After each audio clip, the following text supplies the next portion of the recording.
வணக்கம் நண்பர்களே. 1967ஆம் ஆண்டு திராவிட முன்னேற்றக் கழக ஆட்சி ஏற்பட்ட பிறகுதான் நம்முடைய மாநிலத்தில் அரசு போக்குவரத்து கழகம் என்ற ஒன்று புதியதாக உருவாக்கப்பட்டது. இந்த அரசு போக்குவரத்து கழகம் முதலில் நீண்ட தூர பஸ்களை அரசுடைமையாக்கியது. பிறகு 1972ஆம் ஆண்டு தலைவர் கலைஞர் அவர்கள் முதலமைச்சராக வந்தபோது அது மீண்டும் ஒரு புதிய வழிமுறையை பின்பற்ற ஆரம்பித்தார்கள். அது என்னவென்றால், சிறு கிராமங்களுக்கு பெருநகரங்களுக்கும் பஸ் போக்குவரத்தை ஏற்படுத்தி இந்த ஒரு பாலமாக கிராமத்திற்கும் நகரத்திற்கும் பாலத்தை ஏற்படுத்தினார்.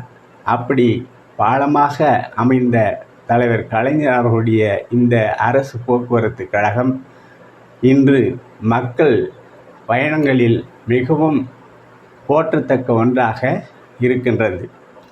அவர் 1972இல் அரசுடைமையாக்கிய பிறகுதான் நகரங்களுக்கு மக்கள் வேலைவாய்ப்பை தேடி வர ஆரம்பித்தார்கள். அவர்கள் வேலைவாய்ப்பை தேடி நகரங்களுக்கு வந்தபொழுதுதான் அவர்களுடைய பொருளாதார நிலை உயர்ந்தது. பொருளாதாரம் உயர்ந்ததின் விளைவாக அவருடைய வாழ்க்கை தரம் உயர்ந்தது. வாழ்க்கை தரத்தை மேம்படுத்திக் கொள்வதற்கு தலைவர் கலைஞர் அவர்கள் இவ்வாறு மிகவும் போற்றக்கூடிய ஒரு துறையை ஏற்படுத்தியது உண்மையிலேயே நாம் அனைவரும் வரவேற்கக்கூடிய ஒன்றாக இருக்கின்றது.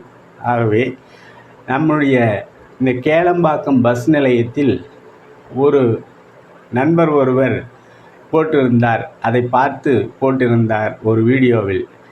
அதாவது, கலைஞருடைய சிலையை பார்த்து இந்த மூஞ்சியை பார்த்து சென்றால் எல்லாம் விளங்கின மாதிரி தான் என்று அவர் சொல்லியதை நாம் கேட்டு நம்முடைய மனம் மிகவும் வருத்தக்கூடிய ஒன்றாக இருந்தது.